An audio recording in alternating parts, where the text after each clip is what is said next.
I've really been enjoying playing Among Us, but I also really like cubing. Among Us, cubing, Among Us, cubing, Among Us cube.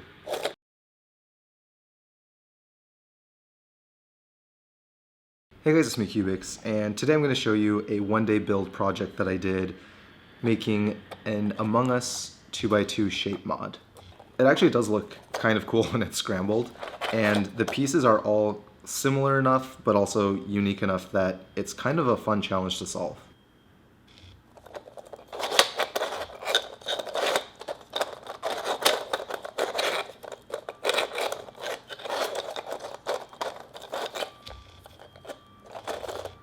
The actual build process was not really that exciting. Essentially what I did was I downloaded an STL file from Thingiverse for this Among Us crew member. So here's the original model that I got from Thingiverse. It's simply a mesh file STL that I imported into SolidWorks. So the first thing that I had to do was actually combine the backpack with the person because these were actually prepped as separate entities. So I combined them so that the entire thing is now a single mesh. The other thing that I realized was that everything was a little bit too small. A 50mm cube that I wanted to use couldn't actually fit inside this model, so I scaled it by a factor of 2.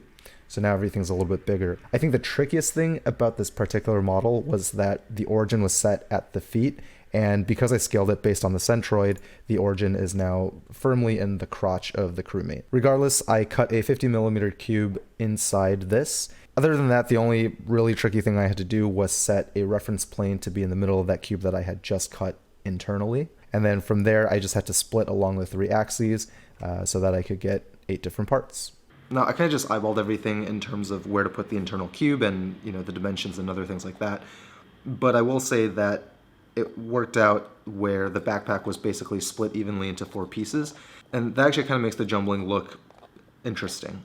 Other than that, the build process actually took a long time because I printed this on an FDM printer and I think the total print time was something like 30 hours. What I did initially was actually print this part of the head first, and I printed it in this orientation, so it was going up horizontally. I realized that the original model that I downloaded was actually very low resolution and low poly anyway, so it didn't really make sense to use super high resolution layer heights. So instead what I did for the other 7 pieces was I oriented them differently so that they could all fit on the same printing bed, and I also increased the layer height to 300 microns instead of 200. That brought down the printing time significantly. However, because I changed the orientation of the other 7 pieces compared to this first piece that I printed, you can actually see how that affects how this puzzle looks.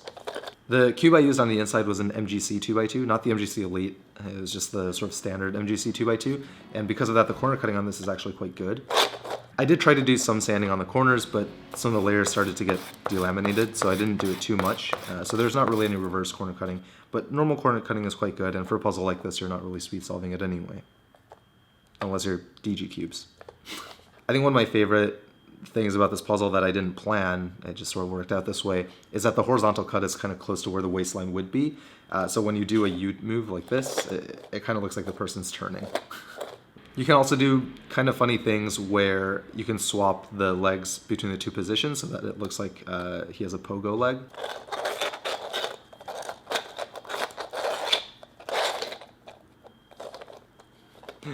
So now he has, 1 leg in the middle and then 2 legs in the back. Obviously not a particularly difficult build. It was really fun, and I highly encourage you guys to try something like this if you have the resources to. I'll have the original files of the STL that I used from Thingiverse in the description below if you're interested in printing out just the model yourself. I know I haven't been posting as much recently, and it's actually because I've been working on a lot of really, really cool projects, but they're all in a prototype phase. So I don't want to say too much right now, but hopefully soon I'll be able to show you what I've been working on because it's kind of cool. Anyway, thank you guys so much for watching, and until next time, toodles. All the pieces feel the same, don't they?